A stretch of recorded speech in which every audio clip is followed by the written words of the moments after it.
You had the whole day. You woke up with plans. Big ones.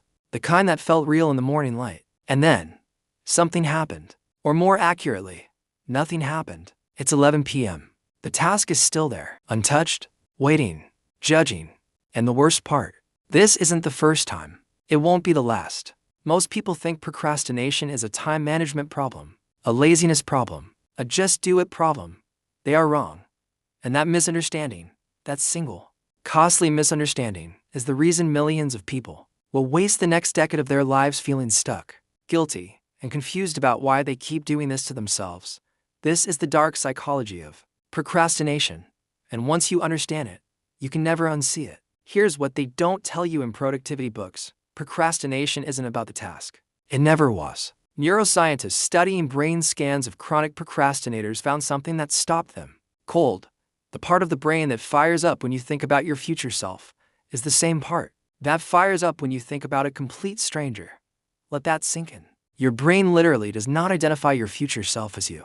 So, when you postpone the task to future you, you're not being lazy. You're being deeply, biologically human. You are handing the burden to someone your brain perceives as another person entirely. That stranger gets the hard work. You get the Netflix. Sounds like a deal until you realize you become that stranger. Every single time. The cost? It compounds. Silently. Invisibly. Until one day, you look back and realize the years didn't go anywhere. You handed them away.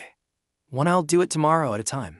Meet someone we'll call Daniel. 31 years old. Intelligent. Ambitious. At least in theory. He had a business idea that genuinely could have worked. He had the skills. He had the time. He had the notes app full of plans. For 3 years, Daniel kept waiting for the right moment. He'd open his laptop, then close it. He'd tell himself he needed more research, more time, more courage. What he didn't tell himself, what he couldn't see, was the truth hiding underneath all of it. He was terrified, not of failing. That's the lie people believe. Most procrastinators aren't afraid of failure. They're afraid of trying and still failing. Because if you never truly begin, you can always tell yourself it would have worked. The task sits undone, but the dream survives safe, untested, eternal. This is the procrastinator's cruel bargain. Protect the dream by never risking it. Daniel's business never launched. His notes app still has the idea. Version 47 of the plan, updated last Tuesday. Executed never. So what is actually happening inside the brain? Procrastination is an emotional regulation problem. Not a time problem. Not a discipline problem. An emotional one. When you think about a task you're avoiding, your brain registers mild threat, a whisper of anxiety, a flicker of doubt. And your brain, the same brain that kept your ancestors alive by running from predators, does exactly what it's designed to do. It avoids the threat. It reaches for relief, social media, food, sleep, anything that replaces the discomfort with dopamine. The task disappears, temporarily. The relief is real, and that relief teaches your brain to avoid again next time. This is called the procrastination loop, and it runs on autopilot. Here's the dark part most people miss. The more you avoid something, the more threatening it feels. Avoidance feeds anxiety. Anxiety feeds avoidance. The longer the task sits, the heavier it becomes.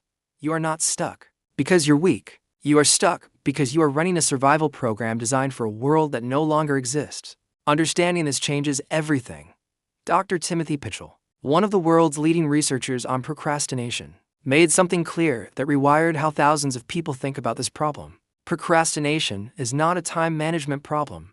It is an emotion management problem. And the solution, surprisingly, is not discipline. It is not motivation. It is not waking up at 5 a.m. and cold showering yourself into productivity. The solution is learning to tolerate discomfort. That's it. That's the whole game. Because every time you sit with the discomfort of starting, even for 2 minutes, you are breaking the loop. You are teaching your brain that the threat is not real, that you can survive the anxiety of beginning. The task doesn't need to be perfect. You don't need to feel ready. You don't need the right playlist, the clean desk, or the perfect mindset.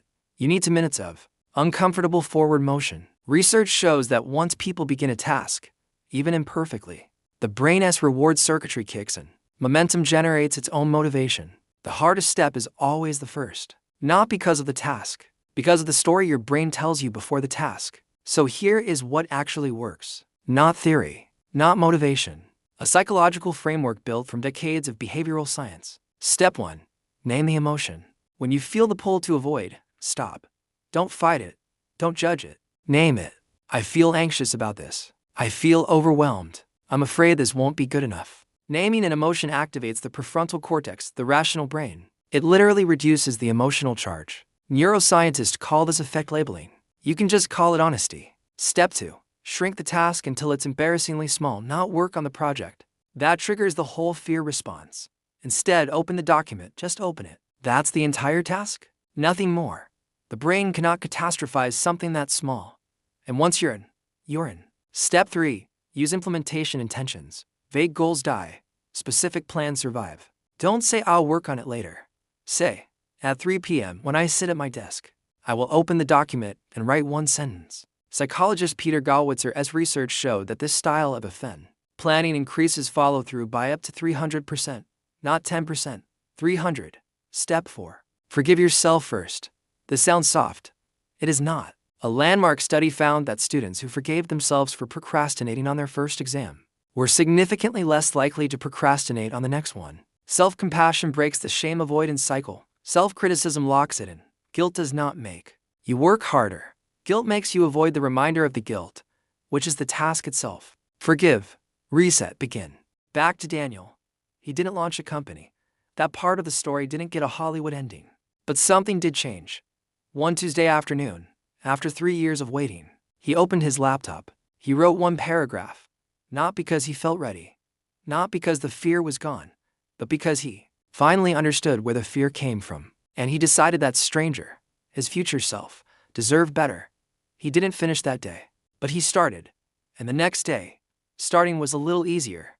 And the day after that, easier still. That's how it works, not in dramatic breakthroughs. In small, consistent decisions to tolerate discomfort long enough to begin.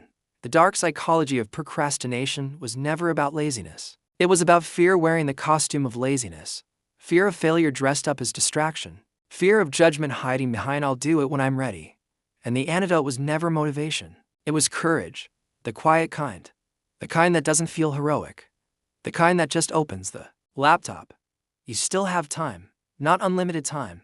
Not infinite second chances. But right now, in this moment, you have enough. The task you've been avoiding knows its name. You know which one.